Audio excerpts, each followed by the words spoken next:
No intro today. Let's just jump right into this. Kicking it off with number one, we got doing things that are a little off kilter, doing things that are a little unexpected, not being so boring pretty much. Sometimes, just for a little instance, a little example, I'll go up to my wife and I might tell her how much I love her, but then I'll like grab her face a little bit and then I'll like kiss her like this, and sometimes I might like squeeze a little too hard and she'll be like, ouch, right? Or sometimes like I'll grab her and like I'll play like guitar with her lips like this a little bit, and then she'll be like, what the heck? And then sometimes I'll just kind of like laugh and just like apologize. But you know, it's just doing things that are out of the ordinary. You know, life can get a little mundane, relationships can get a little mundane, a little repetitive. It can be like Groundhog's Day. So a great way to spice it up is just do a little bit of weird stuff sometimes. Your normal little nice guy, he's not gonna do this because he just wants to be polite and he wants to do things that are just morally correct. But no, bro, just let loose a little. Number two, separation and reunion. Now, I might have heard this from, I think Elisha Long, or maybe it was Hamza, one of them. Now, my mom always told me growing up, I might have told you this before. This was like her quote that,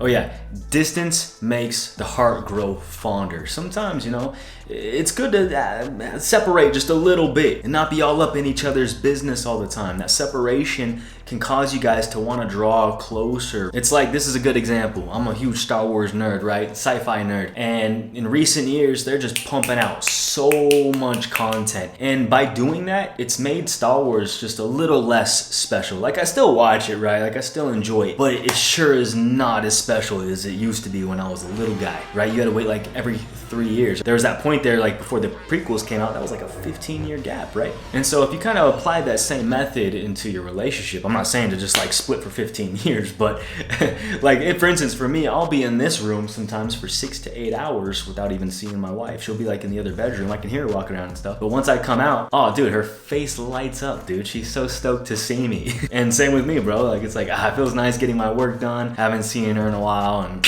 just embrace her, love up on her. Yeah, so it's nice. It's like a little mini reunion. Number three, always improve. Right here, this is worth all your gas money. Masculinity at its finest, at its core, is just improvement. It's progression. It's setting goals. It's chasing after your dreams. It's chasing after the things, the man you want to become. And honestly, when your girl sees this, bro, when she sees you constantly improving, oof, that's gonna make her, how's my wife say? It's gonna make her windmill spin or something like that. See, the problem with most men these days, you look at them and they do all these great things in the beginning of the relationship to get the girl, but then as soon as they get him, everything just becomes mundane. He becomes so stagnant. He doesn't do the things that he did in the beginning of the relationship, therefore the relationship just slowly but surely starts to fade away. It starts to die out. And then that's when couples always say, oh, you know, we just grew apart, or, you know, we just lost that spark. Come on, bro. No, it's just the dude got lazy. And most guys are gonna be like, oh no, it's the girl. She got lazy. She doesn't want to sleep with me anymore. It's this, it's that, it's all her. And it's like, no, bro. At the end of the day, it's always on the man. Always. Guys always point the finger and blame the other chick. No, bro. That's so unmasculine. Even if she was at fault for a lot of things, hey, at its core, bro, you can always funnel it down and find that the root of the problem, it was you. And it might take you a few years to realize that. Even if you chose the most wild, just psychotic chick of all time, hey, at the end of the day, you chose her. Number four, have absolute clarity in what you want. One of the things that my wife said, this is in her own words, that she found so attractive when we first like met each other, and she was like kind of on my Instagram, checking me out, spying on me, right? She said the one thing that she noticed was that I was always like actively pursuing something, whether it was like with my business, with YouTube, or if it was like even I would post like my CrossFit, you know, when I would like do a competition, or even just my daily workouts that I would do. I would always like post like what position I placed in the class, and I'd always be like top 1 or 2. And so she said that she always saw that drive, that fire in my eyes. And honestly, when I first met her, I didn't have much, bro. I was making $300 a month. I think I've told you guys that story before. And she still wanted to be with me because she knew what I would become. She saw the potential. She saw where I was headed. She knew I'd be doing big things one day, and one day very soon. And that I did. And I remember too, that's one thing I did tell her in the very beginning when I didn't have much at all and I was still living with my parents. I said, hey, you stick by me though, and I'll give you a beautiful life. Number five, now I'm not gonna go too much into detail about it because you guys already know, you gotta be well groomed. This is 101, and this is honestly, especially for you younger guys like Gen Z, this is what's gonna separate you from everybody else, because I see a lot of these young dudes these days from like 24 under, I think that's like Gen Z, and they're just, whoa, they look like practically homeless, bro. Like my nephew Drex, I just saw him last week in Oregon. I love that dude, don't get me wrong, but this dude, his style, the way he dresses, his hair, straight bummy, bro. I guess that's just the style right now, but no, I love that dude. Drex is the best, dude. He's got the best heart. But all in all, what I'm trying to say here is, especially for you young men, be well groomed, and that's gonna put you in that top 1% as far as like looks, physicality goes. Because most men your age are not doing this. They're not keeping up with their looks. They're not keeping up with their hairstyle. They're not keeping up with manscaping. And now before we move into this, I do want to give a shout out to today's sponsor, Manscaped. We do have a huge discount for you guys today, so be sure to check up on that. It's 20% off plus free shipping. And it is April, so you know what that means. This month, we're saving balls. Now, April is National Testicular Cancer Awareness Month. It's wild. I actually found out this statistic, I think last year, that testicular cancer is the most common form of cancer for men ages 15 to 35. Me personally, unfortunately, I had a couple people in my own life who passed away from cancer. So this is something that I obviously take pretty serious, and it's wild because most of the time, in most cases, if you can actually detect this and be aware of this early on, this is something that can actually be preventable. So with men's health and hygiene in mind, Manscaped has actually partnered with Testicular Cancer Society. So while you're taking care of everything down there, you're doing all your grooming in the shower, be sure to do a quick checkup down there. It's a simple once a month routine that can literally save your life. And to help remind guys to do this on a regular basis, Manscaped actually released the Lawnmower 4.0 Testicular Cancer Society Edition. This is for a limited time, and it's just cool because when you use it, it lights up purple, thus reminding you to constantly check up down there. There's only 10,000 units made, so be sure to jump on this if you want to get one. Again, be sure to check out the link down below for 20% off plus free shipping. All right, now moving on to number 6, set the standard. You're the king, my brother. Simple as that. And what does a king do in his kingdom? He lays down the law. Simple as that. And you're not doing it from like a tyrant position. You're not saying this is the way it goes,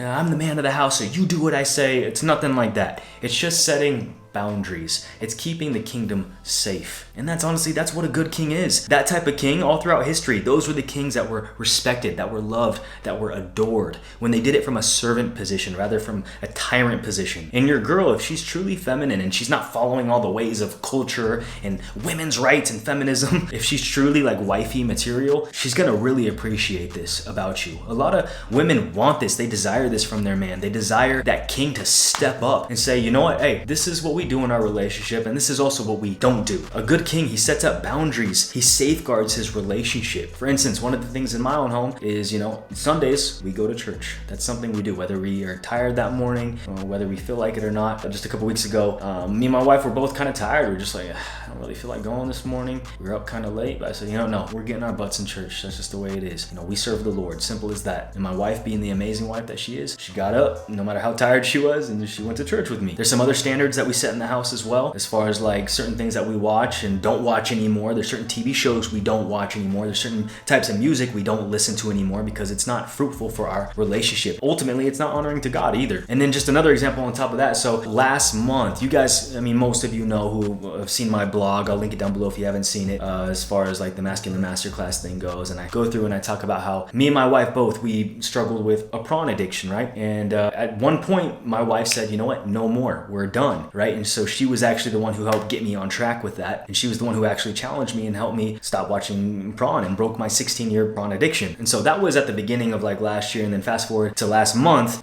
we had a little temptation. We were in bed and we kind of felt like, my wife mentioned something like, what if we did, watch like one video again? Like, we just kind of got like in a weird kind of horny mood, I guess you could say, just being real. And yeah, that temptation, we both felt it, obviously. And gonna be honest, most guys in my position would be like, okay, yeah, maybe we should just watch it just this one time, right? And I felt like that. I felt like saying that, but I knew deep down in my heart, I knew, you know what? No, we can't do this. And that's what I told Bree. And nobody, hey, don't be judging Bree for anything. It says in the Bible, women are the weaker vessel. And she's the one who helped me out of my prawn addiction. So don't even judge her on this one instance. But yeah, she got a little bit tempted, like we all do. And she mentioned it. Maybe we should just this one time, because we were just like in the heat of the moment. We felt like, it wouldn't be bad just to do this one time, but I had to lay that law down. I had to be that king. I had to set that standard and be like, no, we cannot watch this. and thank God we didn't. And it's like, what if I didn't set that standard? What if I said, okay, yeah, I'm okay, just this one time though, babe. You and I both know it wouldn't have been that one time. I would be back fully into my prawn addiction again, and I wouldn't be able to sit here and tell you guys that, hey, I'm still 9 months strong of not logging onto a prawn site and watching a whole bunch of nonsense. And check this out, just to finalize this. As a result of me laying this law down and saying, we're not gonna watch this, we're not gonna dive back into our prawn addiction, my wife's level of respect for me, my guy, went up a whole new notch. At the end of the night, she was actually thanking me and saying, hey, thank you so much that you didn't allow us to watch that. And thus, she was now even 10 times more turned on by me because I set the standard. And now this leads me to number 7, be that father figure in her life. Now, I hate using the term, bro. I've always hated using, she's my girlfriend and I'm her boyfriend. Like, what is that, bro? Hey, ain't none of us boys here. We're freaking men. Saying boyfriend, dude, like, that sounds just so weasel-like.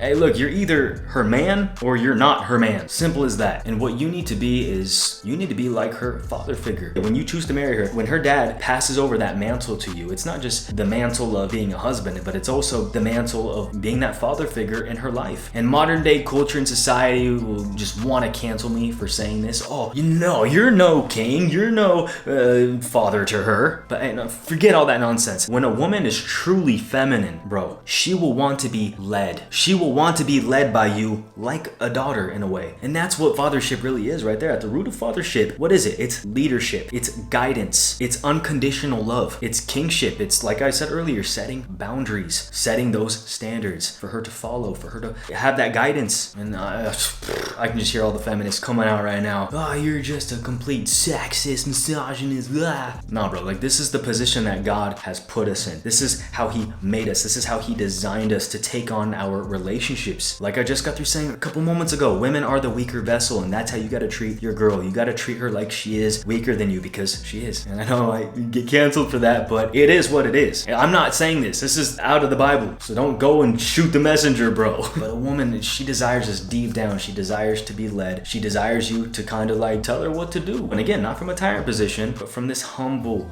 generous, kind, unconditional position. For instance, if Bree hasn't worked out in a few days, hey, sweetheart, it's time to get in the gym. Let's head out together right now. Hey, baby, you haven't drinking any water today. Here, I'll fill it up myself. Fill it up for her, give it to her. How is that right there? How is that misogynist? How is that sexist, bro? I'm literally serving her, making sure she's getting in her water, making sure, hey baby, did you take your vitamins today? Okay, here, make sure you take your vitamins. Hey baby, you've been watching a little bit too much Kardashians lately.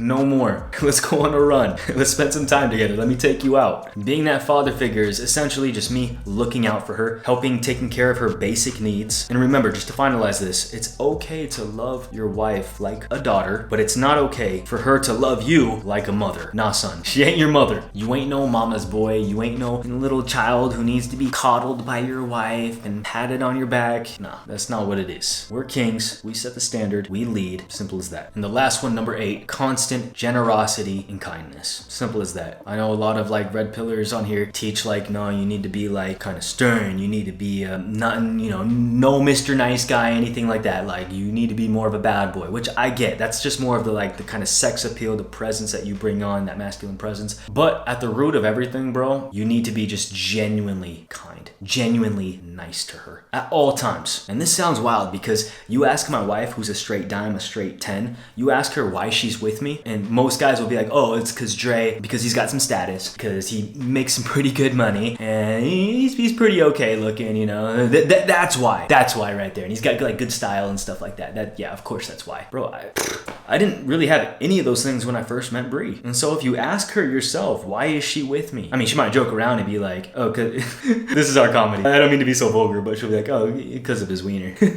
But no, at the root of it, like, if she genuinely answers, she'll say, just because I'm sweet to her. That's it, bro. And I've always been sweet to her from the day I met her. Most men these days, especially in the red pill community, oh, I need to have the body, I need to have the money, I need to be a top G. Which, yeah, those things are great, don't get me wrong, but those are all just like bonuses. That's it. It's the little sprinkles on top that are just nice for a lady to have. The number one most important variable in a relationship is kindness. from both parties. Think about it, bro. If you have a girl that's just a straight dime, she's just visually just mesmerizing, everything you've ever wanted, but she treats you like trash, you really gonna stick with her? No, bro. Of course not. Across all cultures, it's the same thing. A woman just wants a man who treats them right, who just is sweet to them. Why do you think, you look at Hollywood and you see all these couples who are beautiful looking couples, but they always break up every single time? Why do you see this? It's because looks are cool, right? Like, you gotta be somewhat attractive, of course. That's what initially brings people together. But remember this. Couples always get familiar with each other's looks. Don't get me wrong, even though I've been with my wife for 9 years, I'm still highly attracted to her, but I'm also familiar with it now. Like back when I first met her, I was just so mesmerized and it made me all nervous and, I'd psych myself out. And now when I look at her, that radiant beauty is amazing. I get to wake up to that every morning, but I'm also familiar with it. It doesn't make me all nervous and stressed out like it used to. And that's why you need to find somebody who not only you're kind to, but they're also kind to you as well. That girl in your life, that woman who's gonna be your wife, she needs to be your best friend. With that said, if you dug today's video, please give it a nice big thumbs up, hit the notifications button to be informed when I drop a new one. Check out this video right here. It's powerful. Powerful. So I'll see you in the next one. Peace always.